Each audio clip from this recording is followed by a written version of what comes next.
दोस्तों कैसे हैं आप सब लोग। एक बार आपका फिर से वेलकम है मेरे YouTube channel study with Yogesh में।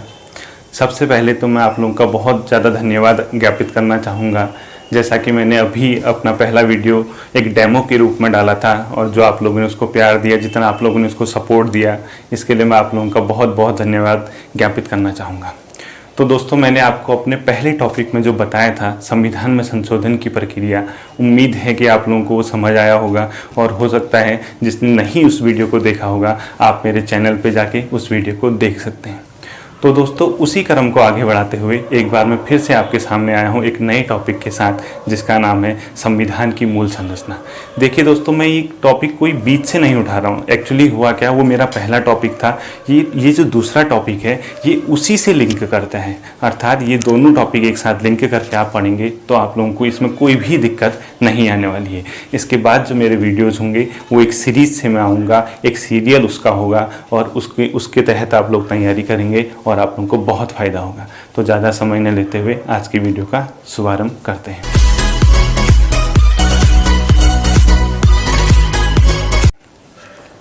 तो देखिए दोस्तों, संविधान की मूल संरचना ये आखिर होती क्या है, इसको डिफाइन हम करेंगे। अब मैंने आपको जैसे कि बताया था, अनुच्छेद 368 के तहत संसद को एक शक्ति दी गई है कि वह संविधान में क्या करे, संशोधन कर सकती है। तो मेन क्वेश्चन ये उठता है कि संसद को आखिर ये संशोधन करने की शक्ति कितनी है। क्या असीमित शक्ति है या उस पर कोई सीमा है, अर्थात क्या संसद पूरे संविधान को ही बदल सकती है या उसके कुछ ही प्रावधानों को बदल सकती है। जब हमारा संविधान लागू हुआ था, अर्थात 26 जनवरी 1950 को जब हमारा संविधान लागू हुआ था, उस समय संविधान निर्माताओं ने भी इस चीज़ का वर्णन नहीं किया था कि संसद को संविधान में कितना संशोधन करने का अधिकार होगा। तो जब संविधान लागू हुआ उसके एक वर्ष बाद ही ये क्वेश्चन सामने आ गया, क्या संसद संविधान के मूल अधिकारों में परिवर्तन कर सकती है, अर्थात मूल अधिकारों को न्यून कर सकती है या उसको बढ़ा सकती है, जो भी है, यानी उसके मूल अधिकार में परिवर्तन करने का अधिकार क्या संसद को है या नहीं है। अब देखिए हुआ क्या, मैं आपको बताता हूँ। आप लोगों को पहले कुछ आप लोग जानते होंगे, एक संपत्ति का अधिकार हुआ करता था जो कि एक मौलिक अधिकार था, जिसे बाद में एक कानूनी अधिकार के रूप में परिवर्तित कर दिया। अब हम लोग जब आज़ाद हुए थे, जब संविधान का निर्माण हुआ था, उसमें हमारे देश में क्या हुआ था कि बहुत ज़्यादा असमानता भी थी, अर्थात कुछ लोग तो सामाजिक और आर्थिक रूप से क्या थे, संपन्न थे, जैसे राजा रजवाड़े हो गए या बड़े जो जमींदार थे, और कुछ लोग ऐसे थे जिनके पास खाने के लिए भी नहीं था, अर्थात बहुत ज़्यादा क्या थी, देश में गरीबी थी। तो जब संपत्ति का अधिकार था, वो आप संपत्ति के अधिकार के तहत, मौलिक अधिकार के तहत आपको वह संपत्ति को रखने का अधिकार था। आप चाहें तो कितनी भी प्रॉपर्टी को रख सकते थे। तो इसके तहत जब संसद 1951 में एक संशोधन करना चाहती थी, पहला संविधान संशोधन, उसके तहत वो संपत्ति के जो मौलिक अधिकार है उसको न्यून करना चाहती थी, यानी भौतिक जो संपत्ति होती है जैसे ज़मीन हो गया, इसको वो क्या करना चाहती थी, कम करना चाहती थी। तो इसको कम करने को लेकर जब उसने प्रस्ताव लाया तो इसी बीच क्या हुआ, न्यायालय में एक वाद आ गया, यानी केस किसी ने कर दिया कि संसद को मौलिक अधिकारों में परिवर्तन करने का अधिकार नहीं है। उस वाद का नाम था शंकरी प्रसाद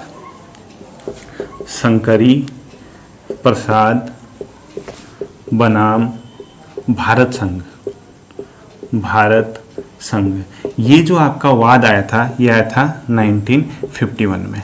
1951 में इस बात पे ये न्यायालय को यह निर्णय देना था कि संसद जो है संविधान में कितना संशोधन कर सकती है या मूल अधिकारों में उसको संशोधन करने का अधिकार है या नहीं है। जब आपका ये वाद वहाँ पे आया तो आप लोगों को मैं थोड़ा सा टॉपिक से हट के एक चीज़ बोलना चाहूँगा। देखिए, एक संविधान में एक अनुच्छेद आता है 13 और एक अनुच्छेद है 368। आपको इसका थोड़ा सा मैं विरोधाभास समझाना चाहूँगा, आखिर इसमें क्या विरोधाभास है। अनुच्छेद 368, जैसा कि मैंने आपको बताया था, संविधान में संशोधन करने की संसद की शक्ति का क्या करती है, वर्णन करती है।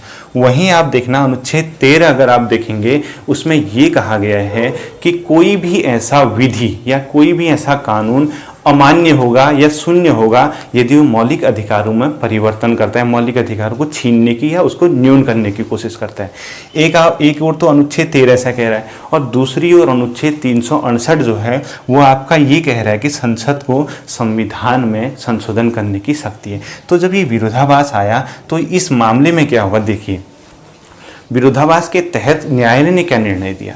न्यायालय ने कहा संसद को संविधान में संशोधन करने की पूरी शक्ति है, चाहे वो उसके मूल अधिकार ही क्यों न हो। और जो आप अनुच्छेद 13 की बात कर रहे हैं उसमें जो आप विधि कह रहे हैं यानी जो कानून कह रहे हैं उसके तहत वो संविधान संशोधन वाला कानून नहीं आएगा, अर्थात वो एक संवैधानिक संशोधन वाला कानून है। और जो अनुच्छेद 13 है उसमें एक साधारण कानून की बात कही गई है जो कि नॉर्मल तरीके से बिना संविधान में संशोधन किए बनाया जाता है। तो 1951 के बाद में न्यायालय ने स्पष्ट कर दिया कि संसद को संविधान के किसी भी भाग में संशोधन करने की क्या है, शक्ति है। तो सब कुछ ठीक चल रहा था। अब आप लोगों को एक चीज़ मैं बताना चाहूँगा, आगे जाके क्या हुआ। 1964 के आसपास एक अनुसूची है, 9वीं अनुसूची, जो कि भारत के संविधान में शामिल है। उसमें क्या होता है, जैसे एक अनुसूचियां हैं भारत के संविधान में, मैं आपको अनुसूचियों वाला सेक्शन अलग से पढ़ाऊंगा। अभी आप इस टॉपिक को समझने के लिए इस अनुसूची शब्द को समझिए। इस अनुसूची में 9वीं अनुसूची में क्या होता था, अगर आप इसमें किसी मामले को डाल दें, यानी सरकारें अगर 9वीं अनुसूची में किसी चीज़ को समाहित कर दें तो उसमें अगर आप न्यायालय में अगर आप उसके खिलाफ आप न्यायालय में जाएंगे तो न्यायिक समीक्षा का अधिकार नहीं होता था, अर्थात उसमें आप न्यायालय में चुनौती नहीं दे सकते हैं, जो 9वीं अनुसूची थी ये उस टाइम हुआ करता था। तो ये संसद ने क्या किया, कुछ मामलों को 9वीं अनुसूची में डाल दिया। अब 9वीं अनुसूची में डाल दिया तो इसको भी क्या कर दिया गया, चैलेंज कर दिया गया न्यायालय में, क्योंकि उसमें ये प्रश्न उठा कि हम आपने जैसे भूमि अधिग्रहण का मामला अगर आप उसको 9वीं अनुसूची में शामिल कर दे रहे हैं तो हो सकता है कि सरकारें क्या कर दें, किसी की भूमि को अधिकृत कर दें, तो आप तो उसको न्यायालय में चुनौती दे ही नहीं पाएंगे। तो इसके खिलाफ क्या हो गया, फिर से एक वाद आ गया। जो ये आपको मैं बताना चाहूँगा, जो 9वीं अनुसूची वाला मामला आ रहा है ये आया था 17वें संविधान संशोधन 1964 के तहत, ठीक है। तो इसी 1964 17वें संविधान संशोधन के तहत जो मैं आपको बता रहा हूँ, इसके बाद क्या हुआ था, आप देखिए 1967-68 के टाइम पे एक और वाद जो है किसका हुआ था, गोलकनाथ बनाम पंजाब राज्य 1967, ठीक है। इसमें न्यायालय ने क्या किया, अपने 1951 के निर्णय को चेंज कर दिया, उसी को चेंज, अपने ही दिए हुए निर्णय को क्या कर दिया, बदल दिया। इसके तहत न्यायालय ने कहा संसद को संविधान में संशोधन करने की कोई असीमित शक्ति नहीं है, यानी वो उसके मूल ढांचे में मूल अधिकारों में परिवर्तन नहीं कर सकती है। और जो वो अनुच्छेद 368 के तहत संविधान में संशोधन करेगी कौन, संसद, उसको आप अनुच्छेद 13 के तहत जो विधि शब्द में कह रहा हूँ उसी के अंदर माना जाएगा। अब देखो दोनों डिसीजन क्या होगी, एक तो कहते हैं कि आप संविधान में संशोधन कर सकते हैं और वो जो कानून होगा अनुच्छेद 13 के तहत नहीं माना जाएगा, और दूसरा आप फिर 1961 में आके कहते हैं कि जो संविधान में संशोधन कर रही है संसद उसको आप समीक्षा कर सकते हैं और उसको 13 के तहत आप क्या होगा, विधि माना जाएगा। तो जब ये हुआ, इसके एवज में भारतीय संसद ने या भारत सरकार ने क्या किया, एक संवैधानिक संशोधन फिर ले आई, उसको बोलते हैं 24वां संविधान संशोधन 1971 में। इस संविधान संशोधन में संसद ने क्या किया, अनुच्छेद 368 और अनुच्छेद 13 दोनों में क्या कर दिया, परिवर्तन कर दिया। किन दोनों में, अनुच्छेद 368 और अनुच्छेद 13 में। इसमें क्या परिवर्तन हुआ, संसद ने कहा कि हमें यानी संसद को अनुच्छेद 368 के तहत संविधान के किसी भी भाग में परिवर्तन करने का क्या है, अधिकार है, और उस अधिकार के तहत आप कोई भी समीक्षा नहीं कर सकते। कौन नहीं कर सकते हैं, न्यायालय कोई समीक्षा नहीं कर सकती। और जो इसके तहत जो संशोधन होगा अर्थात 368 के तहत, उसको आप अनुच्छेद 13 के तहत विधि नहीं मानोगे, यानी उसको सामान्य कानून मानोगे, संवैधानिक संशोधन वाला विधि नहीं मानोगे अनुच्छेद 13 के तहत। जब ये सब चीज़ें हुई तो उसके बाद एक तो क्या था उस टाइम पे, एक दलीय शासन भारत में चलता था, मतलब एक दल का प्रभुत्व था। तो बहुत से 1960 70 80 के टाइम पे न्यायालय में बहुत से मामले जाया करते थे। तो इसके जब ये वाला संविधान संशोधन हुआ, अर्थात 24वां संविधान संशोधन 1971 जब हुआ, उसके बाद क्या हुआ देखिए, 1973 में एक बहुत प्रसिद्ध वाद आता है। उस वाद का नाम है केशवानंद भारती, केशवानंद भारती बनाम केरल राज्य। बहुत प्रसिद्ध वाद है, बहुत प्रसिद्ध, केरल राज्य। इस वाद में क्या हुआ था, जो आपने 24वां संविधान संशोधन 1971 किया, न्यायालय ने उसको मंजूरी दे दी। न्यायालय ने कहा ठीक है, संसद को संविधान के किसी भी भाग में संशोधन करने की क्या है, शक्ति है। लेकिन इसमें एक नया कॉन्सेप्ट आया, इसको ध्यान से सुनिएगा, जो हमारा आज का टॉपिक है यही यहाँ पे कॉन्सेप्ट आया।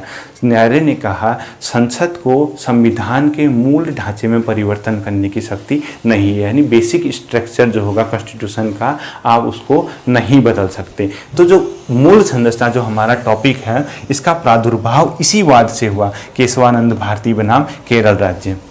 अब देखिए, आप लोग जानते होंगे कि हमारे देश में एक बार आपातकाल लगा था, राष्ट्रीय 1975 के टाइम पे।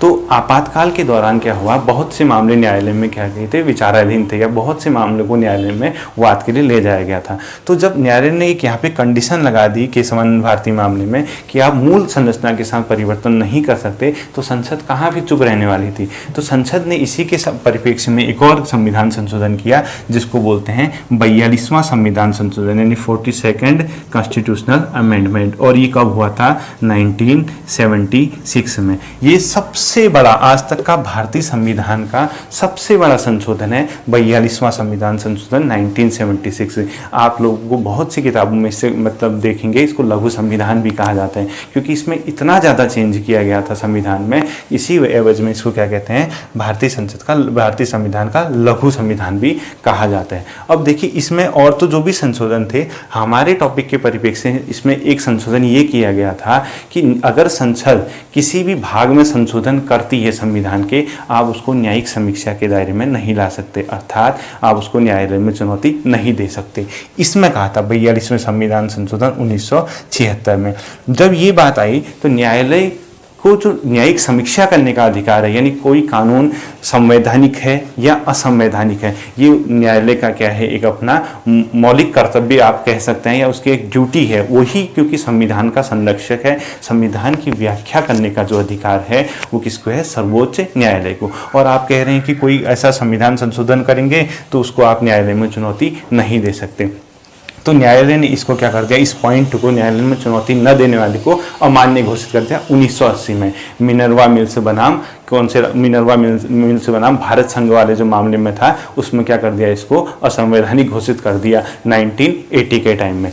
अब देखिए इसमें क्या हुआ था, इस पॉइंट को असंवैधानिक घोषित कर दिया और यहाँ से क्या किया न्यायालय ने, मूल संरचना का जो कॉन्सेप्ट था उसको लागू करवा दिया। अर्थात क्या कहा, संसद को संविधान के किसी भी भाग में संशोधन करने का अधिकार है, परंतु संसद संविधान की मूल संरचना में परिवर्तन नहीं कर सकती है। आज के टाइम में भी यही कंडीशन संविधान के साथ क्या होती है, लागू होती है। अब बात आती है कि आप मूल संरचना किसे कहेंगे, आखिर मूल संरचना है क्या।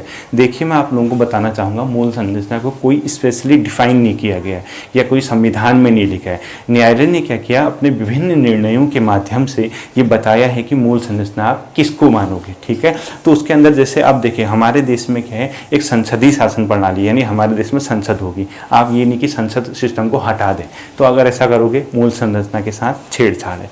दूसरा, आप लोकतंत्रात्मक राज्य हैं, आपके यहाँ गणतंत्र है, आप इसको नहीं बदल सकते, ये भी क्या है, मूल संरचना है। हमारे देश में स्वतंत्र और निष्पक्ष रूप से चुनाव होंगे, एक संवैधानिक व्यवस्था के तहत चुनाव होंगे, आप इस पर चेंज नहीं कर सकते, इसके साथ छेड़छाड़ नहीं कर सकते।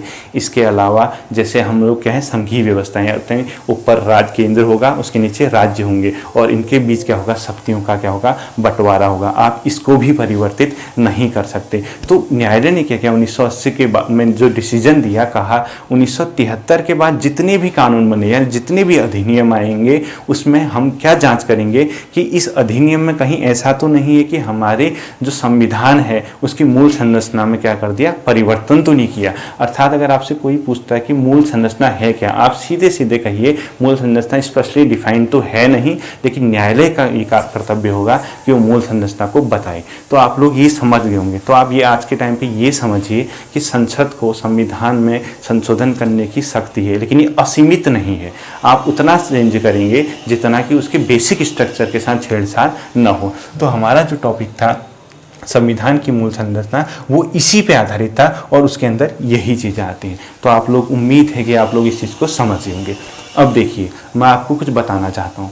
जैसे हमने इससे पहले टॉपिक पे पढ़ा था संविधान संशोधन की प्रक्रिया, आप लोग उसको पूरा क्लियर कर लीजिएगा। कितने प्रकार से संविधान में संशोधन होता है, 368 के तहत कितने प्रकार से किया जाता है, विशेष बहुमत क्या होता है, विशेष बहुमत और आधे राज्यों की सहमति वाला कॉन्सेप्ट है, आपके समझ में आना चाहिए। इसके अलावा साधारण बहुमत क्या होता है, ये समझ आना चाहिए। संशोधन की प्रक्रिया कहाँ से ली गई, आपको ये समझ आना चाहिए। उसके अलावा आपसे कोई पूछेगा कि मूल स्ट्रक्चर क्या होता है, ये पता होना चाहिए। मूल स्ट्रक्चर का जो कॉन्सेप्ट था, मूल ढांचे का, वो कहाँ से दिया गया था, आपका उत्तर होना चाहिए। जो ये दिया गया था केशवानंद भारती बनाम भारत संघ केरल राज्य का जो मामला था 1973 में, न्यायालय ने इसमें निर्णय दिया। इसके अलावा मैं आपको बताऊंगा, आप जान चुके हैं कि संविधान की व्याख्या करने का अधिकार किसको है, सर्वोच्च न्यायालय को है। ठीक है, देखिए आप लोगों को मैंने ये दो टॉपिक क्लियर करा दिए। अब मैं जो अगली वीडियोज में आऊँगा, आपके साथ में एक सीरीज से शुरू करूँगा और आपको हर चीज़ में समझाऊंगा। ये मेरा एक छोटा सा प्रयास था कि मैं इन दोनों टॉपिकों को एक साथ कंबाइन करके ख़त्म कर सकूं। तो आपको मेरा वीडियो कैसा लगा आप मुझे बताइएगा और कमेंट करके बताइएगा कि, और आप मुझे ये भी बताना कि मुझे किस सेक्शन से शुरू करना चाहिए। क्या मैं एनसीईआरटी सीरीज़ शुरू करूं, या मैं बेसिक लेवल पे जाके शुरू करूं, या थोड़ा सा एडवांस लेवल पे आपको जाके पढ़ाऊं, ये आपको मुझे बताना होगा। तो आज की वीडियो के लिए इतना ही। आप लोग ध्यान रखिए अपना। धन्यवाद।